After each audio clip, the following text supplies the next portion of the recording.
जय हिंद, वंदे मातरम। चलिए, आज हम देख रहे हैं कि एक बायोलॉजी का एक इम्पॉर्टेंट टॉपिक है जिसका नाम है सेल। क्या नाम है? सेल। इसको हम लोग क्या कहते हैं, हिंदी में एक वैज्ञानिक भाषा होता है, उसको हम लोग बोलते हैं कोशिका। ठीक है। तो जो कोशिका होता है, क्या होता है जो कोशिका होता है, कोशिका में देखिए एक विज्ञान का महत्वपूर्ण जो प्रश्न बनता है उसका नाम है कोशिका। कोशिका को इंग्लिश में हम लोग कहते हैं सेल। ठीक है। तो इंग्लिश मीडियम और हिंदी मीडियम दोनों के लिए ये बनता है। ठीक है। तो देखिए, कोशिका का जो एक नॉर्मल नाम होता है उसको हम लोग बोलते हैं टेक्निकल नाम। उसको हम लोग बोलते हैं, क्या बोलते हैं? साइटो। क्या बोलते हैं? साइटो। जो कोशिका का टेक्निकल नाम है, टेक्निकल नाम, उसको हम लोग क्या कहते हैं? साइटो।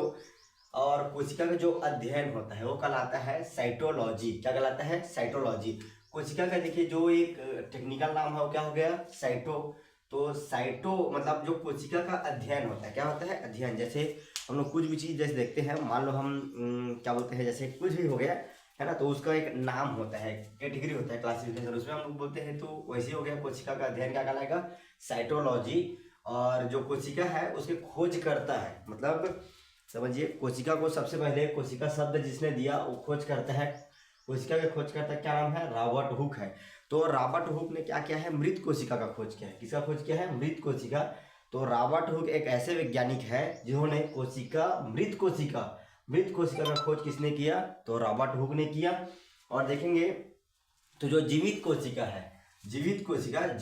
का खोज किसने किया? एंटोनियन लीवेनहॉक ने। एंटोनियन लीवेनहॉक ने जीवित कोशिका का खोज किया। क्वेश्चन दो प्रकार से बनता है भाई, कोशिका का खोज किसने किया? तो कोशिका का खोज किसने किया? तो देखिए, मृत कोशिका का खोज किसने किया? रॉबर्ट हुक ने किया 1665 में। 1665 में किसने किया? रॉबर्ट हुक ने किया। मृत कोशिका की खोज किया। और जो जीवित कोशिका होता है, जीवित कोशिका का खोज किसने किया? तो एंटोनियन लीवेनहॉक ने किया। ठीक है। अगला देखते हैं, मान लो कुछ भी जो मिशन होता है उसको हम लोग क्या करते हैं? क्रिएट करते हैं, मिशन को कंप्लीट करते हैं, तो उसका एक नाम देते हैं। तो कोशिका सिद्धांत हो गया। क्या हो गया? सिद्धांत। कोशिका सिद्धांत किसने दिया? तो स्लाइडेन एंड स्वानले। स्लाइडेन एंड, ये दो, एक वैज्ञानिक है, दो वैज्ञानिक है। ठीक है। तो स्लाइडेन एंड स्वान दोनों ने मिलकर के क्या किया? कोशिका का सिद्धांत दिया कि भाई कोशिका ये होता है, मतलब उसमें बहुत सारी चीजें मिक्स होती है। क्या क्या कोशिका के बारे में बताया, क्या उपस्थित होता है, क्या उपस्थित नहीं होता है, उसके बारे में बताया। उसको हम क्या कहते हैं? कोशिका सिद्धांत। अगला देखिए, तो भाई पूरे ब्रह्मांड में, पूरे विश्व में सबसे जो छोटी कोशिका होती है, सबसे जो छोटी कोशिका होती है उसका नाम क्या होता है? देखिए यहाँ पास है माइकोप्लाज्मा। माइकोप्लाज्मा एक कोशिका का नाम है जो सबसे छोटी कोशिका होती है पूरे ब्रह्मांड में। जो सबसे छोटी कोशिका है उसको किसने दिया, मतलब उसका क्या नाम है? तो माइकोप्लाज्मा। क्या नाम है? माइकोप्लाज्मा। अगर हम देखें पूरे ब्रह्मांड में क्या है सबसे बड़ी कोशिका, पूरा सबसे बड़ी कोशिका जिसको माना जाता है, तो शुतुरमुर्ग का जो अंडा है, शुतुरमुर्ग का क्या है? जो अंडा है वो सबसे बड़ी कोशिका में माना जाता है। ठीक है। बड़ी कोशिका गिनती आती है। अगला हम लोग देखेंगे, देखिए ये कोशिका का खोज जिसने किया उसका नाम एकदम सिंपल है, रॉबर्ट हुक। हुक मतलब होता है एकदम किनारा, जिससे हम लोग छोटी चीजों को पकड़ सकते हैं, उसको हम लोग बोलते हैं रॉबर्ट, मतलब हुक बोलते हैं। क्या कहते हैं? हुक। तो उसी से बन गया रॉबर्ट हुक। ठीक है। अगला देखिए, सबसे छोटी कोशिका क्या आएगा? माइकोप्लाज्मा। और सबसे बड़ी कोशिका क्या आ जाएगा? शुतुरमुर्ग का अंडा। ये शुतुरमुर्ग है, ठीक है, वो जंतु जीव पक्षी है, मतलब जंतु है, उसका जो अंडा है वो क्या कहलाएगा? सबसे बड़ी कोशिका। क्वेश्चन आता है कभी कभी कि ब्रह्मांड में निम्न में से सबसे छोटी कोशिका कौन सा है? तो माइकोप्लाज्मा। और सबसे बड़ी कोशिका कौन सा है? तो शुतुरमुर्ग का अंडा। अगला देखेंगे हम इसी को, अगर मानव की सबसे छोटी कोशिका, मानवों में सबसे जो छोटी कोशिका होती है, तो मानव में सबसे छोटी कोशिका क्या होता है? स्पर्म होता है। क्या होता है? स्पर्म। मानव जो है दो प्रकार का होता है, एक हो गया क्या बोलते हैं? मेल। एक हो गया का फीमेल। तो मेल में सबसे छोटी कोशिका मानव में आ जाएगा स्पर्म, जिसको हम लोग और कहते हैं शुक्राणु। क्या कहते हैं? शुक्राणु कहते हैं। ठीक है। ये जेनेटिक मटेरियल वाला है। अगला देखेंगे, मानव में सबसे बड़ी कोशिका, तो मानव में सबसे बड़ी कोशिका होता है ओवम होता है, इसको हम लोग बोलते हैं अंडाणु। क्या कहते हैं? अंडाणु। ठीक है। मानव में सबसे बड़ी कोशिका क्या कहलाता है? अंडाणु कहलाता है, इसको हम लोग ओवम कहते हैं। ये फीमेल क्या है? ये फीमेल रिप्रोडक्टिव ऑर्गन्स का पार्ट्स है। ठीक है। अगला देखेंगे कि भाई मतलब कोई भी जो कोशिका होता है, कोशिका क्या होता है, कैसे होता है, कोशिका किसे कहते हैं? ठीक है। तो कोशिका हम लोग कहते हैं शरीर के सबसे छोटा भाग, शरीर का क्या बोलेंगे? सबसे छोटा भाग, या इकाई कहते हैं। क्या कहते हैं? इकाई कहते हैं। इकाई, शरीर का सबसे छोटा भाग या शरीर की सबसे छोटी इकाई के नाम से किसे जानते हैं हम लोग? कोशिका को जानते हैं। ठीक है।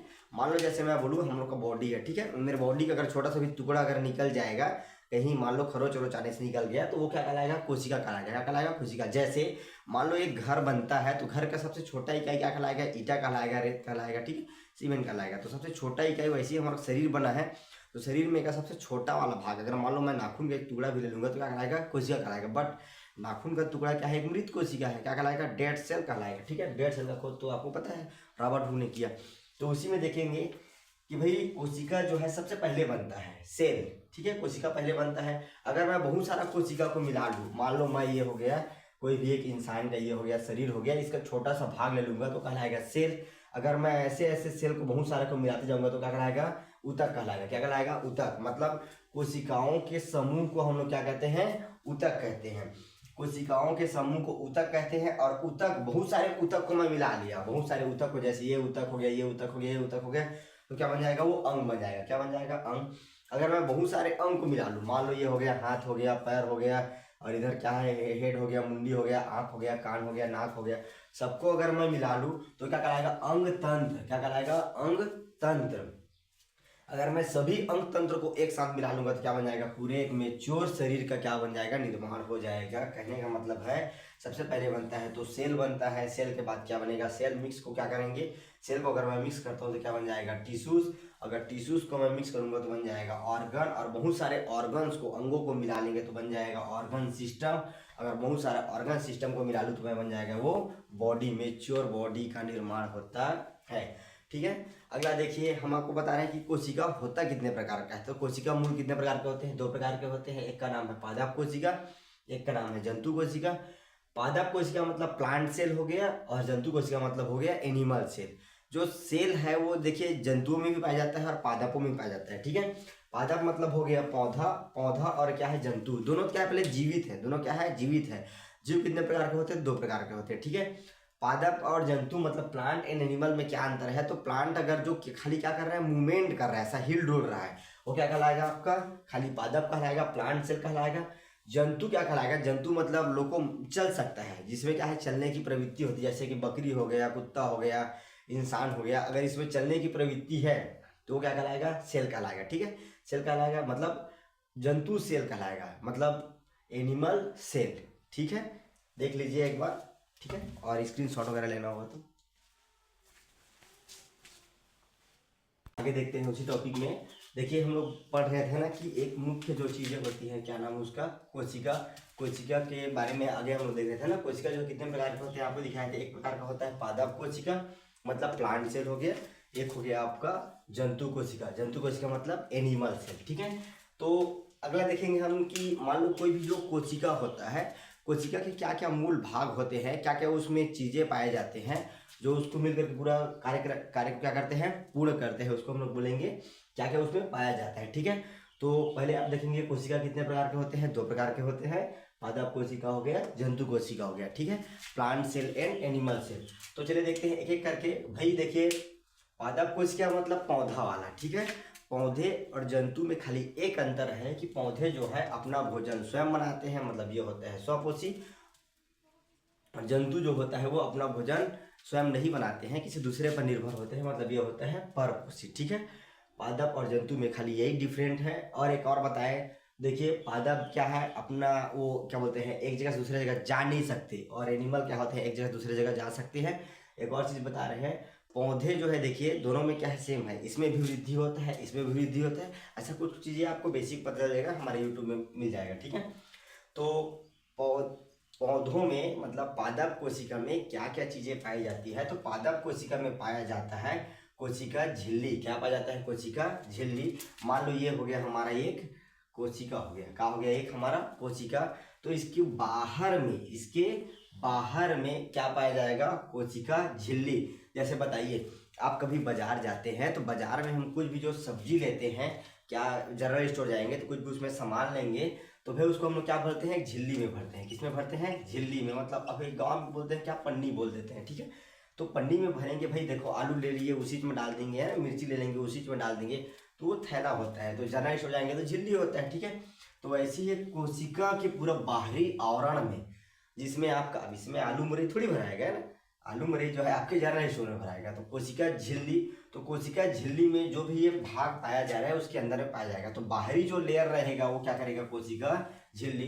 कोशिका झिल्ली जैसे आपको एक मान लो पन्नी होता है जनरल स्टोर में, वो आपके सामान की सुरक्षा रखता है, वो कोशिका झिल्ली के अंदर पूरे सभी सामान भराया जाता है। वैसे ही कोशिका झिल्ली के अंदर भी पूरा क्या रहता है, सामान आपका भरा रहता है। सामान मतलब जो पादप कोशिका में और जंतु कोशिका में जो भी पाया जाएगा वो उसके अंदर में भरा रहेगा। ठीक है, तो कोशिका झिल्ली ये किसका बना होता है, तो कोशिका झिल्ली जो है मजबूत पूरा लेयर होता है जो प्रोटीन्स का बना होता है। किसका बना होता है, प्रोटीन्स का। अगला देखेंगे हम, कोशिका झिल्ली समझ में आ गया। बाहरी आवरण को कहते हैं, ये कोशिका को संभाल करके रखता है। कुछ पदार्थ मान लो इसके अंदर आएंगे या इसके बाहर जाएंगे तो आवागमन में क्या करता है, वो हेल्प करता है, वो होता है कोशिका झिल्ली। अगला उसके अगर हम अंदर आएंगे, कोशिका झिल्ली के अगर अंदर लेयर में आएंगे तो वहाँ हमारा पाया जाएगा एक कोशिका भित्ति। क्या पाया जाएगा, वो कोशिका भित्ति। कोशिका भित्ति जो है क्या होता है, ये पौधों में होता है बस, ठीक है, जंतुओं में नहीं होता है। तो कोशिका भित्ति क्या होता है, कोशिका भित्ति सेलुलोज का बना होता है। किसका बना होता है, सेलुलोज का। ठीक है, जैसे देखो कागज का एक पन्ना है, मान लो कोई भी एक कागज है, ठीक है, कॉपी वगैरह हो गया, तो वो कॉपी जो ये देखो ये किससे बना है, पौधों से बना है, ठीक है, पादप से बना है। तो पादप कोशिका में क्या पाया जाता है, पादप कोशिका में कोशिका भित्ति पाया जाता है। ठीक है, तो कोशिका भित्ति में क्या पाया जाता है, सेलुलोज। मतलब हम बोल सकते हैं कि ये जो क्या बोलते हैं इसको, पन्ना है, क्या है, पन्ना है, कॉपी का पन्ना है, इसमें भी क्या पाया जाएगा, सेलुलोज पाया जाएगा। ठीक है, मतलब ये डेड सेल है, भले वो डीएक्टिव हो गया है, काम नहीं करेगा, मगर उसमें क्या है, सेलुलोज पाया जाएगा, उपस्थित रहेगा। अगला देखेंगे तो पादप कोशिका में और क्या पाया जाएगा, तो माइटोकॉन्ड्रिया पाया जाएगा। क्या पाया जाएगा, माइटोकॉन्ड्रिया। और माइटोकॉन्ड्रिया में ऊर्जा क्या रहता है, स्थिर रहता है एटीपी के रूप में। कितना एटीपी ऊर्जा बनता है, तो 38 एटीपी ऊर्जा बनता है। एटीपी का फुल फॉर्म आता है एडिनोसिन ट्राइफॉस्फेट। एटीपी का फुल फॉर्म होता है एडिनोसिन ट्राइफॉस्फेट, ये ऊर्जा होता है। माइटोकॉन्ड्रिया को हम लोग पावर गृह कहते हैं, ठीक है, पावर हाउस कहते हैं, ऊर्जा गृह। मतलब जैसे मान लो मेरे को क्या है, ऊर्जा, फॉर एग्जांपल देख लीजिए, हम अपने घर में स्टोर रूम रखते हैं, वैसे ही ये ऊर्जा का स्टोर रूम है, एटीपी में बनता है। ये ऊर्जा को संभाल करके रखता है, बहुत सारे ऊर्जाओं को, और बहुत सारे ऊर्जाओं को संभाल करके जिस ऑर्गन्स में भी हमारे बॉडी के जहाँ भी ऊर्जा लगेगा, जैसे मैं बोल रहा हूँ तो मेरे को मुंह में ऊर्जा ज़्यादा लगेगा, अगर मैं लिख रहा हूँ, राइटर हूँ, तो मेरे कहाँ हाथ में ज़्यादा ऊर्जा लगेगा। तो वहीं से माइटोकॉन्ड्रिया से ऊर्जा एटीपी के रूप में निकल करके जिस अंग को मैं ज़्यादा उपयोग करूँगा उसी अंग में ऊर्जा को क्या करता है, वो ट्रांसफर करता है। तो ये होता है माइटोकॉन्ड्रिया। ठीक है, चलिए एक बार और बता रहे हैं, देखिए रिवीजन के तौर पर क्या पाया जाएगा, कोशिका झिल्ली पाया जाएगा जो कि कोशिका के बाहरी आवरण में रहेगा, कोशिका भित्ति इसके अंदर लेवर में रहेगा। उसके बाद एक आ जाएगा आपका माइटोकॉन्ड्रिया। क्या आ जाएगा, माइटोकॉन्ड्रिया। पादप कोशिका में माइटोकॉन्ड्रिया होता है, ठीक है, जंतु कोशिका में भी होता है, उसको बताएंगे उधर के तौर पे। उसके बाद देखिए अगला आ जाएंगे तो राजधानी आ जाएगा। क्या आ जाएगा, राजधानी। राजधानी मतलब इसको हम लोग बोलते हैं वैक्यूल्स बोलते हैं। क्या कहते हैं, वैक्यूल्स। वैक्यूल्स मतलब होता है जो पौधों में जो खाली जगह होता है, रिक्तिका, इसको हम लोग क्या कहते हैं, रिक्तिका कहते हैं, राजधानी भी कहते हैं। रिक्तिका हिंदी नाम है, राजधानी भी हिंदी नाम है, वैक्यूल्स इंग्लिश नाम है। तो जो वैक्यूल्स होता है, राजधानी वो क्या करता है, पूरे पौधे में बहुत बड़ा होता है, ये पूरा खाली जगह। देखिए जितना बड़ा शरीर उतना बड़ा क्या रहेगा, उसका कपड़ा रहेगा। तो ऐसे ही पौधे भी बहुत बड़े होते हैं, पौधे में जो ज़्यादा खाली जगह रहेगा उसका नाम रहेगा वैक्यूल्स, राजधानी। ये क्या करता है, पूरे पानी को अवशोषण करके रखता है। जो क्या बोलते हैं वैक्यूल्स होता है या राजधानी होता है, वो पानी को क्या करता है, अवशोषण करके रखता है। ठीक है, ये जो है जंतु कोशिका में भी होता है, आगे बताएंगे इस पर। ठीक है, अगला देखिए अंतःपद्रवी जालिका। ये क्या करता है, कोशिका को एक जाल के रूप में, उसके अंदर में अगर हम देखेंगे कोई भी हाथ फटाफट रहता है उसमें जाल के समान ऐसे दिखाई देता है, उसको हम लोग बोलते हैं अंतःपद्रवी जालिका। ठीक है, ये राजधानी हो गई, इसको हम लोग बोलते हैं वैक्यूल्स कहते हैं। ठीक है, अगला हम लोग देखेंगे तो सेंट्रोसोम आता है। क्या आता है, सेंट्रोसोम। सेंट्रोसोम देखिएगा, ये सेंट्रोसोम भी होता है, इसमें क्या होता है, सेंट्रोसोम। ये क्या करता है, कोशिका का विभाजन करता है। सेंट्रोसोम क्या करता है, कोशिका का विभाजन। कोशिका विभाजन मतलब मान लो हमारा शरीर जो है बढ़ रहा है, ये इंसान के शरीर में भी होता है, मतलब जंतु कोशिका में भी होता है या एनिमल सेल में भी होता है। सेंट्रोसोम क्या करता है, लगातार कोशिकाओं को विभाजन करते जाता है, जिससे हमारे शरीर में क्या होता है, डेवलपमेंट होने लगता है। वैसी प्लांट में होता है, बट ये प्लांट में ज़्यादा डेवलपमेंट होता है, इसीलिए पौधे का शरीर बहुत बड़ा होता है। आप देखिएगा 10 साल का कोई आदमी देख लो और 10 साल का कोई पौधा देख लो, पौधे का शरीर बहुत बड़ा होता है कि नहीं, और इंसान का शरीर बहुत छोटा रहता है। अगला देखिएगा हम लोग बोलेंगे तो राइबोसोम। क्या हो गया, राइबोसोम। राइबोसोम को हम लोग क्या बोलते हैं, प्रोटीन फैक्ट्री बोलते हैं। इसमें प्रोटीन का वो सिंथेटिकरण होता है। ठीक है, अगला हम लोग देखेंगे, ये हो गया राइबोसोम। क्या हो गया, राइबोसोम। उसके बाद अगला देखेंगे न्यूक्लियस। क्या हो गया, न्यूक्लियस। केंद्रक जो है इसको हम लोग केंद्रक बोलते हैं, न्यूक्लियस। प्लांट सेल और एनिमल सेल में ये मुख्य भाग होता है। मान लो हम कोई संस्था चला रहे हैं, ठीक है, कोई संस्था में हेड होता है, हेड ऑफ डिपार्टमेंट, तो ऐसी कोई कोशिका हो गया, तो कोशिका में जो मेन भाग है उसका क्या नाम आ गया, केंद्रक, न्यूक्लियस कहते हैं, ठीक है। न्यूक्लियस संभालता है कि हाँ तुम ठीक है, वैक्यूल्स ठीक है, सेंट्रोसोम ठीक है, राइबोसोम ठीक है। अगर कोई पार्ट डैमेज होता है तो किसको पता चलता है, वो न्यूक्लियस को पता चलता है। न्यूक्लियस फिर उसको क्या करता है, भरपाई करता है, ठीक है। ये मेन भाग होता है। पूरे कोशिका को संभाल के कौन रखता है, तो न्यूक्लियस होता है। कोई भी संस्था में जो प्रमुख होता है वो डायरेक्टर होता है। तो ऐसे ही जो सेल हो गया, सेल में मुख्य कौन रहता है, न्यूक्लियस रहता है। अगला हम लोग देखेंगे तो लाइजोसोम हो गया। क्या हो गया, लाइजोसोम। लाइजोसोम क्या करता है, लाइजोसोम को हम आत्महत्या की थैली किसको कहते हैं, तो लाइजोसोम को। मान लो कोई ऑर्गन्स में अगर सेल क्या है, डेथ हो गया, तो वो सेल मर गया, तो वो सेल, मरे हुए सेल बॉडी को क्या करेगा, ये पचाएगा, अपने अंदर में क्या करेगा, पचाएगा। तो आत्महत्या की थैली के नाम से किसे जानते हैं हम लोग, लाइजोसोम को जानते हैं, ठीक है। अगला देखिए, प्लांट सेल में ये हो गया।